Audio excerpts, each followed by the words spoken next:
The wisdom of despite and even though, an odd title.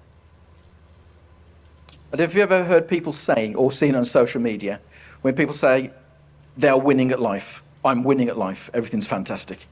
Don't you hate that?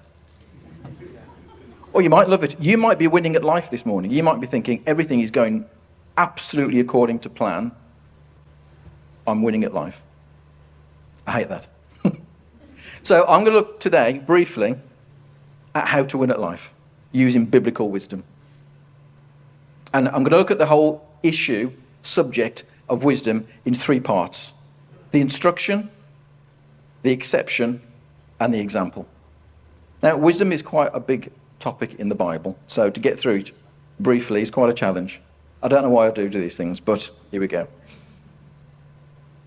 There's a group of books in the Bible, in the Old Testament, that traditionally are called the wisdom books, or the wisdom literature, because they're unified by a particular set of features, themes, and ideas. The book of Proverbs, book of Ecclesiastes, and the book of Job. They step away from the main narrative of the Old Testament. So the Old Testament is all about the story of Abraham, of Moses, the prophets, the story of Israel. But these wisdom books completely step away from that. They have nothing to do with that story. So you get to them and it's kind of, oh, we've paused and we've gone into a bit of a parallel universe. It's something completely different. They focus on the sayings of the wise in the book of Proverbs. They comment on how absurd life is sometimes in Ecclesiastes. And then we have the story of a man called Job. The questions that these books try to address, things like, what does it mean to live well in God's world? What does it mean to live wisely? What can I hope for on a personal level? What about me right now with my family, in my situation? How do I raise my family? How do I go about building a set of job skills, creating a career? How do I deal with difficult people? I don't know any difficult people, so that's okay for me. So it's a very practical set of instruction. And fundamentally, where is God in all of that wisdom? A particular feature about these wisdom books is the type of authority that they speak to us with. So it's different. So everything else in the Old Testament is either God speaking directly to the people or speaking through Moses or through the prophets. But the wisdom books contain human words, human wisdom, if you like. In fact, the first 9 chapters of Proverbs are words from a father to a son. That's the title of it. And the key line from Proverbs is, listen, my child, to your parents' instruction. Can I repeat that? There's absolutely no need. So 3 books, 3 different perspectives on how to live. Number 1, the instruction. In the book of Proverbs, the wise counsel of the God-fearing people and all the insight accumulated through the generations becomes God's word to his people. So this is the wisdom of the elders through the generations. This is the wisdom of fathers and mothers who've seen a lot and been through a lot. It's kind of passed down and written down. This is about the fact that God can speak to his people through the wisdom of our elders. Now, that's not really so intuitive to us in the 21st century, in our Western culture, because we always think that the newest is the best. And anything that's old, it's gone, it's past, it's not relevant. In Proverbs, in the culture in Proverbs, it's completely the opposite. If it's new, you're going to be suspicious. If it's old, then you know you can trust it. So that's where Proverbs is coming from. Ancient wisdom. Proverbs basically says, and this is a very big paraphrase, if you're wise and fear the Lord, things will work out well. If you're stupid and evil, things will go badly for you. As I said, that's a bit of a massive paraphrase. Chapters 1 to 9 begin with speeches. And these speeches set out the common themes that unite everything about wisdom. And it's the fact that the wisdom is described, and this is really important, as a universal principle, according to which the whole universe is ordered and by which everything hangs together. So it's not just about cleverness, it's about a universal principle. In fact, Proverbs chapter 8 describes wisdom as something God used to actually design and build the whole universe with. It says in Proverbs 8 that the Lord acquired wisdom as the first of all that he did. He formed wisdom, and then he used wisdom to design the watery depths and the mountains and the hills and marked out the heavens. It's all this architectural imagery of God creating something huge, something very impressive. But wisdom is the blueprint to all that. There's lots of metaphors in it. You could think of the universe as having a grain, like wood has grain, and you can either live with that or you can go against it. You can go against the grain. There's an order. There's a cause and effect pattern. So in the book of Proverbs, there's a set of laws for how life tends to work. And it's wisdom speaking to us here, not God, saying that the Lord acquired me, wisdom, and then started using me, wisdom, when he was planning and building the whole universe. It's also interesting, but perhaps not surprising, that wisdom is described as female. However, later on, Proverbs warns a son by his father to avoid certain types of women. So we could conclude that both the best and worst things in life. But because I'm wise, I'm not going to complete that sentence. So wisdom is an attribute of God, but it's also something that's accessible to us, humans. You can have wisdom, and when you do, you're actually tapping into something outside of yourself that's a principle woven into how the world works. It's huge. It's fundamental. So the first thing is, wisdom is an attribute of God. It's a principle according to which the world works and the way the universe is ordered. The Hebrew word for this is chokmah, which we translate as wisdom, or chokmah. However, the word has got another nuance to it that we don't really use in English, suggesting that it's also a moral law. So every time you see somebody cheat the system and get caught and pay the consequences, that's chokmah at work. Because chokmah says, always have integrity. So it's not impersonal. It's about decisions and moral behaviour, ethics, if you like. And that's a very different worldview than just an atheistic view where there's no moral guiding at all and you do what you need to do to survive. It's not that. This is saying that when creation was ordered, there was some kind of moral fabric woven into it. It's a moral universe. That's what it's saying. And you can't get away from that. Most of us know what right and wrong is. It's woven into us. It's woven into the universe. It's no coincidence. The third nuance of chokmah is shown when Solomon was building the temple of the Lord. I didn't know this. I'd never seen this before. He hired craftsmen and artists to do the work. And he chose them because they had that same word, chokmah, wisdom. It's not saying they're a bunch of philosophers or clever people. It's just saying that they are really skilled people. So it's an applied knowledge. You've got the skill to use raw material that you're working with. You know how it works. You know how to make things beautiful. You know how to design things well. It's a skill. This too is part of wisdom. I can play the guitar. I know all the chords, nearly. Does that mean I've got this chokmah? No, because if I start playing every possible chord over every possible song, it's just going to sound like a mess. The wisdom is using that skill at the right time in the right place. Yeah. That's the wisdom. Yeah. That's why some clever people aren't wise. So, we can see wisdom is head knowledge, it's a moral judgment, and it's a skill. Proverbs is an instruction written by wise people over the years to advise how to use wisdom in all of its senses. How to live well, how to be prosperous, how to have great kids and die in great old age with a sense of satisfaction and happiness. Simple. Great. Job done. I'll meet all of you wise people in your mansions for champagne and happiness. However, and there's always a however, isn't there? We all know, let's be honest, that this doesn't always work. So is the Bible wrong? This is where Ecclesiastes come in. This is the exception, part 2. Proverbs sets out the instruction. Ecclesiastes is the exception.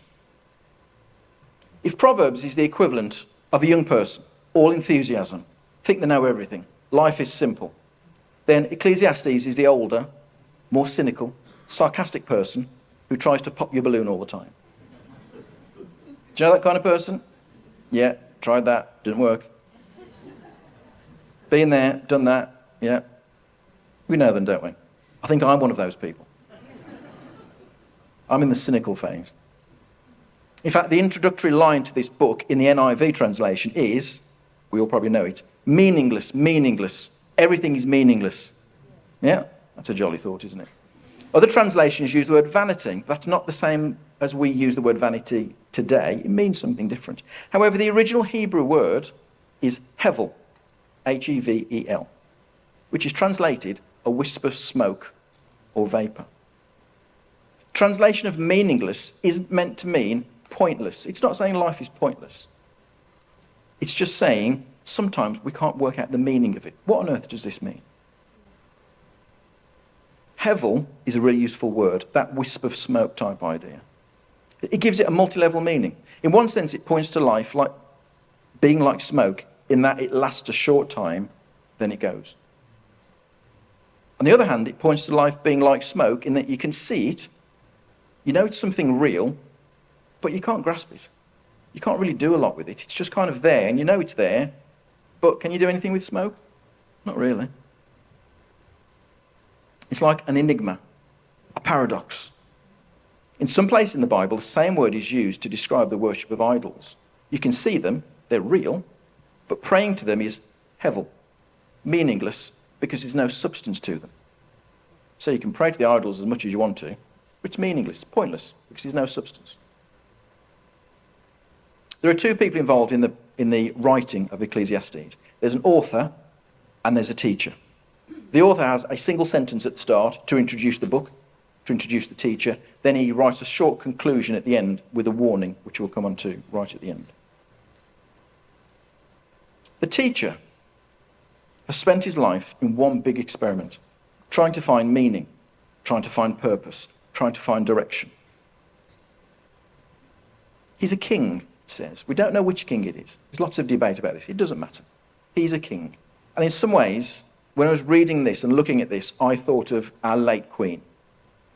A lifetime in service, meeting thousands of people from all walks of life, world leaders, hearing weekly from all our prime ministers what the government is doing, and then getting to the end and thinking, well, my family's fallen apart in many ways. I've done all this. What's the point of it? This is meaningless. People try their best, and sometimes things don't work. So this is a king reflecting on his life and saying, it's like smoke. Can't grasp it. He's noticed lots of things go well, and lots of things don't go well. And he's confused about it. Why are we here? Why is life so short? Why do righteous people, good people, still suffer? Why do evil people sometimes prosper? What's the point of hard work when you just have to leave it to other people after you die, and they might waste it? What's the point of it? However, his conclusion, and this is another paraphrase, is basically, it is what it is. So, seize the day. Take enjoyment in the small things, in everyday things. Work hard, and you may prosper. Just say you will. You may prosper. Don't work hard, and you will not prosper. He says things like, go, eat your food with gladness. I like that one. Drink your wine with a joyful heart, for God has already approved what you do. Always be clothed in white, and always anoint your head with oil. In other words, don't save the best for a special occasion. Use it now. Do it. Live. Enjoy life with your wife. I do. Your own wife, preferably. It doesn't just say a wife. Yeah, your wife. Whom you love. All the days of this meaningless or paradoxical or mad life that God has given you under the sun. All these meaningless days. For this is your lot in life, and in your toilsome labour under the sun. Whatever your hand finds to do, do it with all your might. Work hard. If you're going to do something, do it. Don't mess about. Don't be half-hearted. Do it. That's what he's saying. He goes on to say, invest in many ventures. So there's business advice here as well. Ship your grain across the sea. After many days, you may receive a return. Doesn't say you will. You may receive a return. Invest in 7 ventures, yes, even in 8, for you do not know what disaster may come on the land. In other words, don't have all your eggs in one basket. Spread your investments. Light is sweet, and it pleases the eyes to see the sun. However many years anyone may live, let them enjoy them all. But let them remember the days of darkness coming, if you like, for there will be many. Everything to come is, there's that word, hevel, like smoke. You can't grasp it. You who are young, which I still class myself as, be happy while you are young. Let your heart give you joy in the days of your youth. That's good advice, isn't it? Follow the ways of your heart, and whatever your eyes see. But know that for all these things, God will bring you into judgment. We need to be careful with the word judgment. Many of us think it's a bad thing. We're going to be judged harshly. I make a judgment every day. What colour socks will I wear today? That's a judgment. What am I going to have for tea? It's a judgment. It's a difficult judgment in our house. What car will I buy? It's a judgment. You weigh it up. That's what God will do. He will weigh up what you've done with these choices. Doesn't mean he's going to hit you with a stick, necessarily. He will weigh up your choices. So then, banish anxiety from your heart and cast off the troubles of your body. For youth and vigour, again, are like smoke. They will go. So here we have what is called the wisest of men, what the author calls the wisest of men, at the end of a very long life, saying that he really doesn't get it, doesn't understand it, that life cannot be fathomed. So go ahead and take what pleasure and enjoyment you can. Seize every opportunity. That's interesting, isn't it? But you don't take it on its own. You don't just say, do what you want. I've read Proverbs. These are the foundations. This is the wise advice. I understand that not everything works out, but I'm still going to seize the day.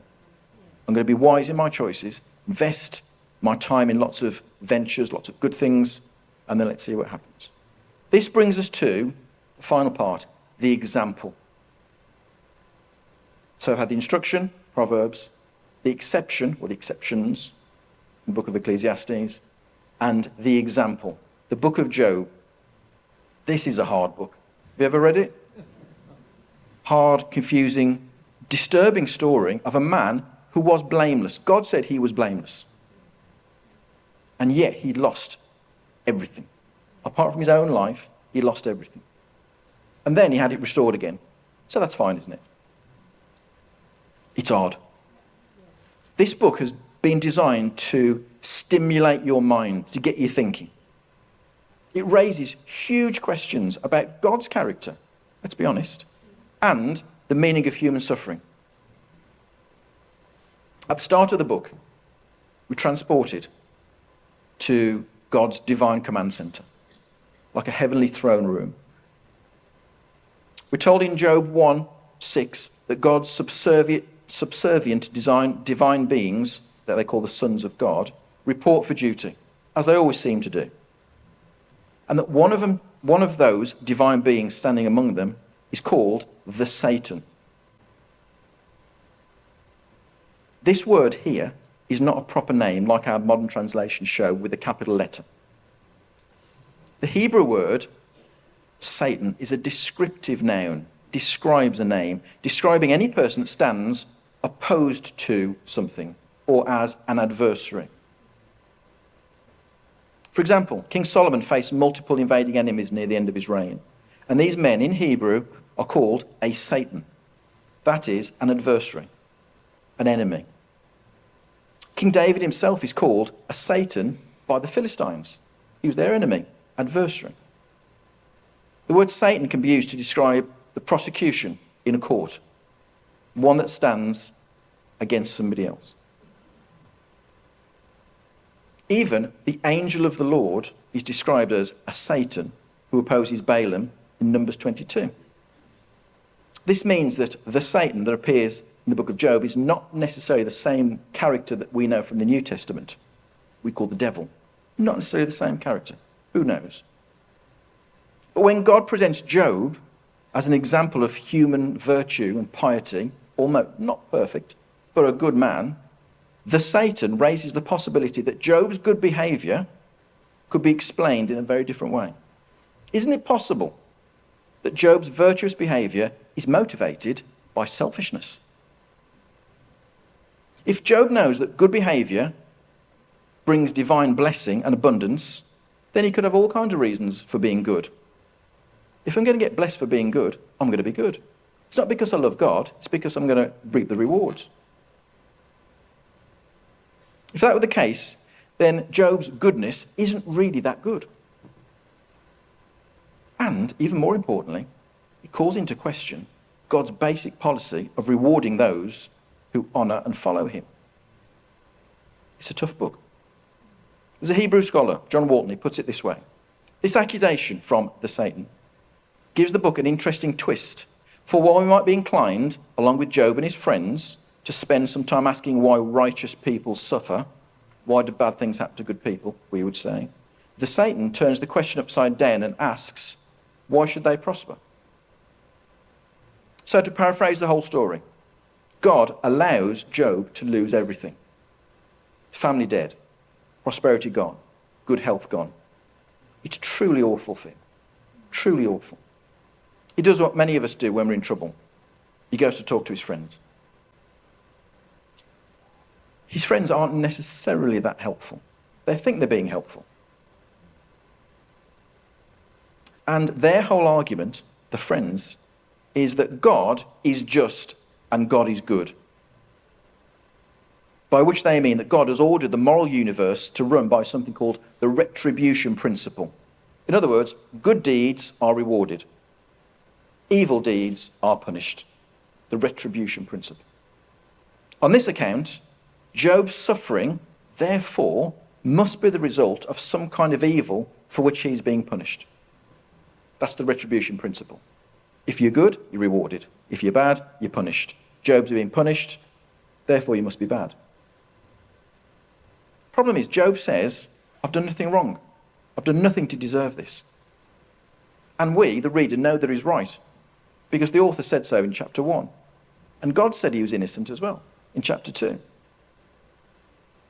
Job also thinks that God runs the world by means of this retribution principle.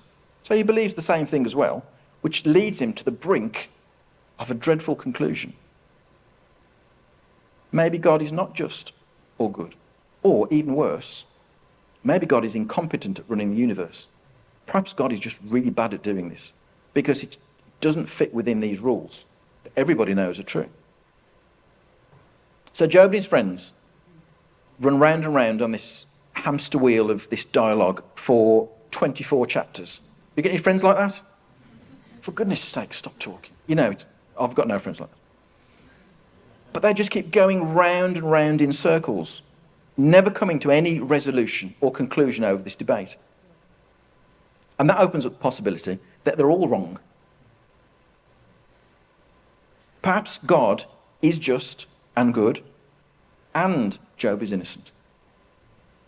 Maybe what needs to be examined is their assumption that all suffering is a form of divine punishment, and all abundance is a form of reward.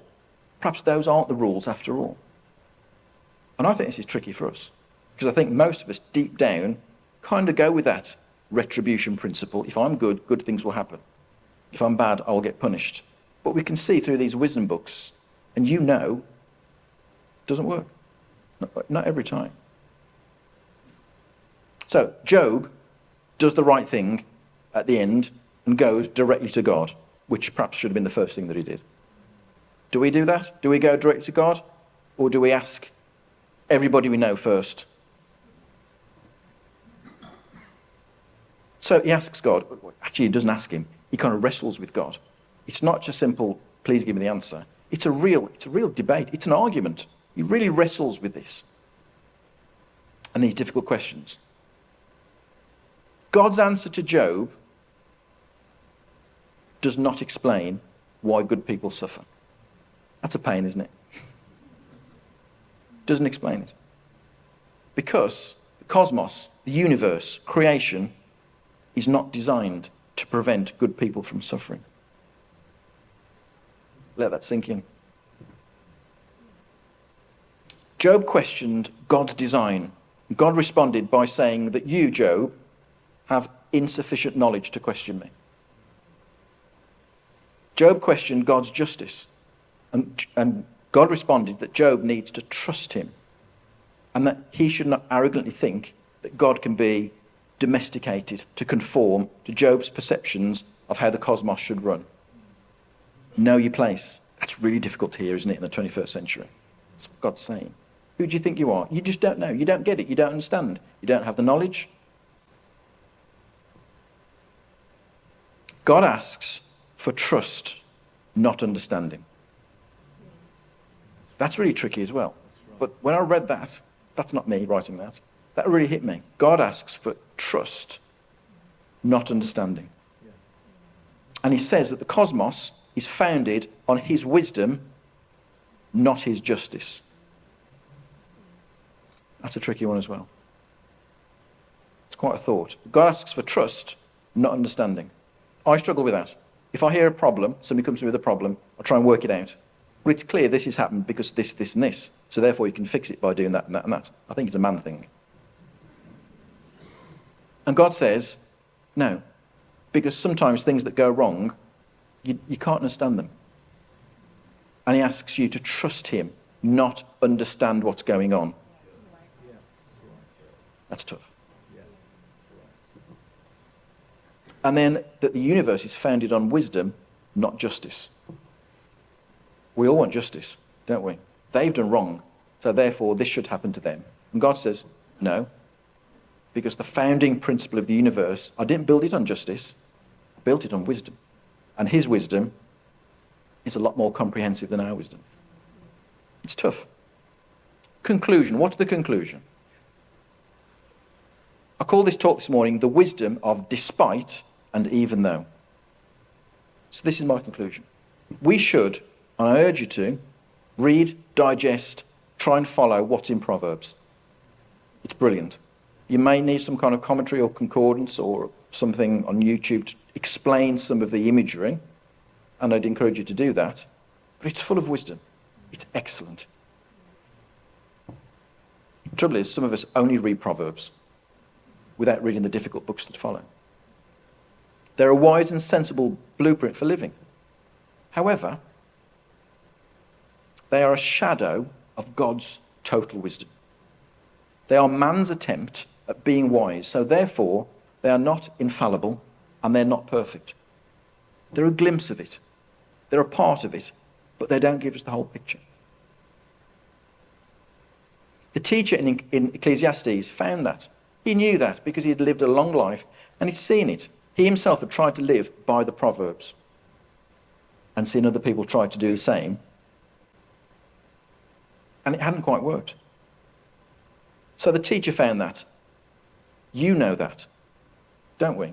We know that. It doesn't always work. Many of you may be thinking right now of stuff that has gone wrong for you for no fault of your own. You are completely and utterly blameless for certain things. Sometimes it's our own stupidity. I know if I pick up a hammer and nail, it's going to end badly. So I'm not good at hammering stuff in. That's stupidity. But other times things will go wrong for you and are going wrong for you now, and it is absolutely no fault of your own. Some of you will be raging against that. It's not fair. Why have they got that and I haven't? Or why has this happened to me and not them? They deserve it. Look at them. Where's the justice? I've done that. It's not fair.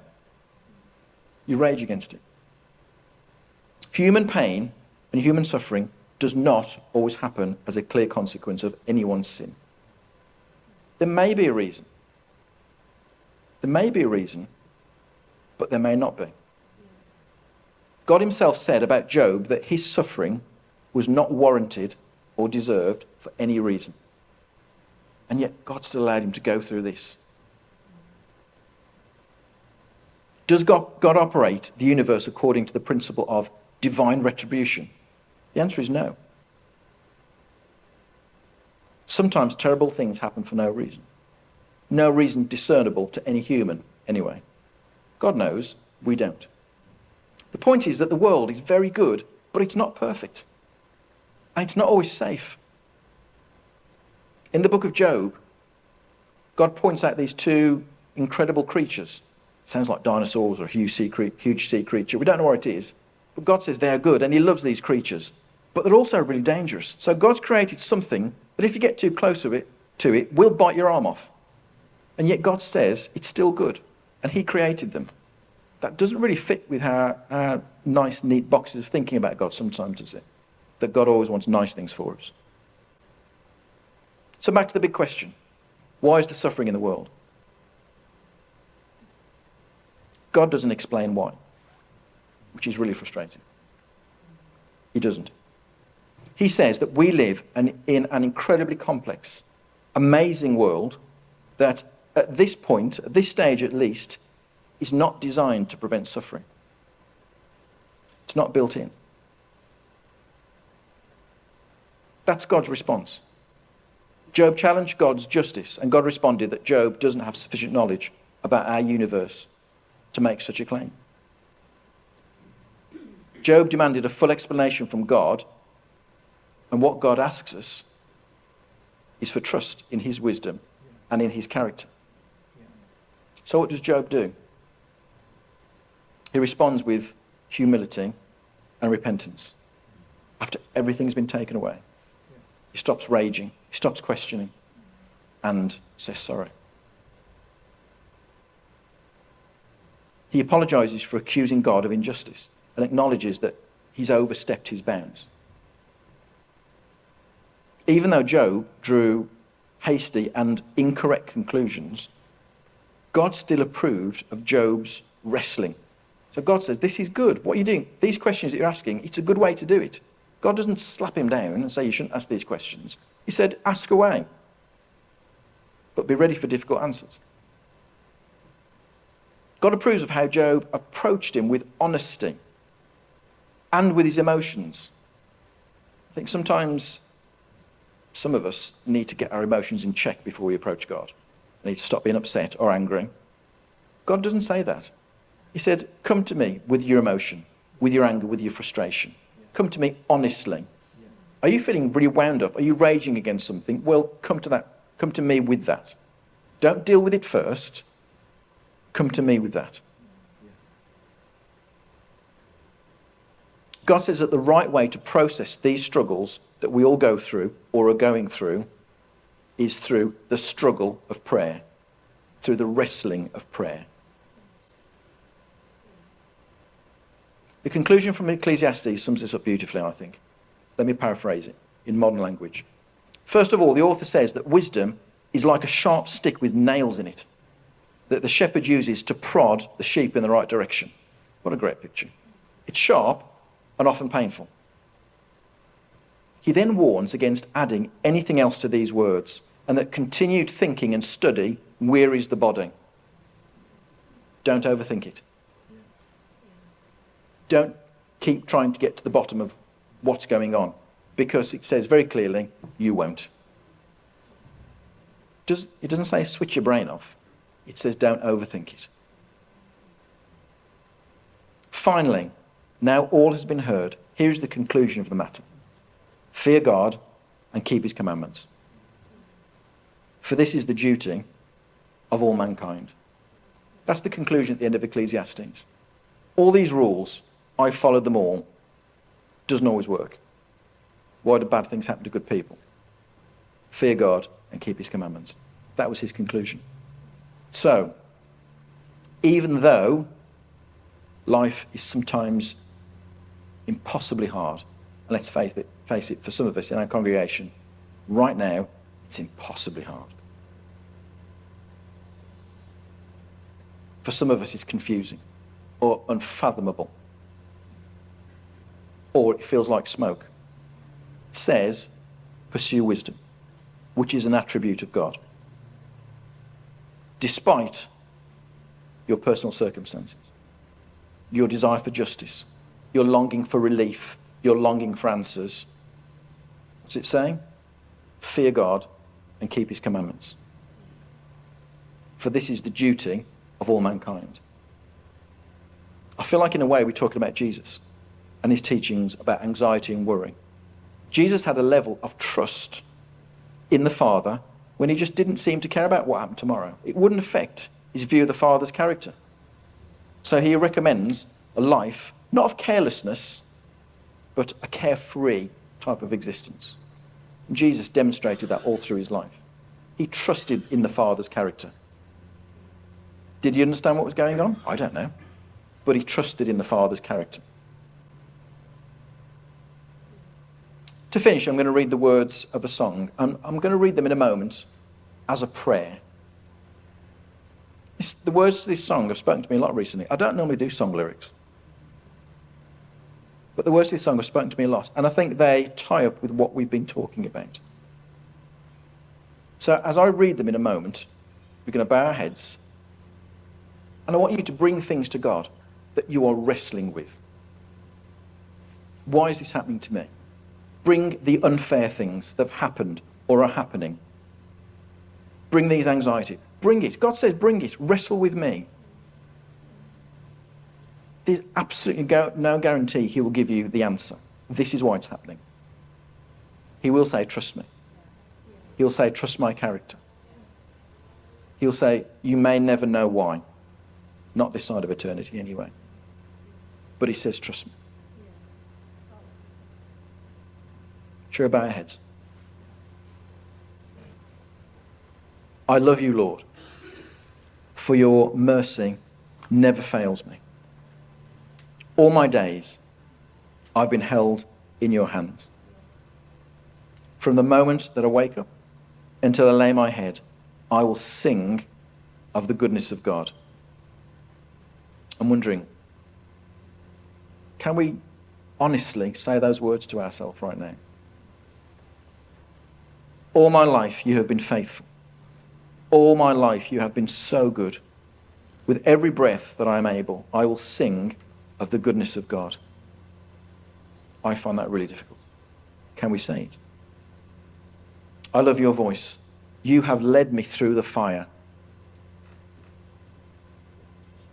In the darkest night, you are close like no other. I've known you as a father. I've known you as a friend. And I have lived in the goodness of God. Father, we come to you now with our questions and our emotions and our anxieties and the unfathomable things that we've got going on and the awful situations that some of us are facing. And we realize that life is like smoke. As humans, we can't grasp it. But we say, we trust you. Help us to trust you more. We don't get it. Help us to know that we don't need to get it, but we need to trust you more. Help us to be wise people. Help us to seek your wisdom. Help us to go after you with everything we've got, for that is the duty of all mankind. Amen.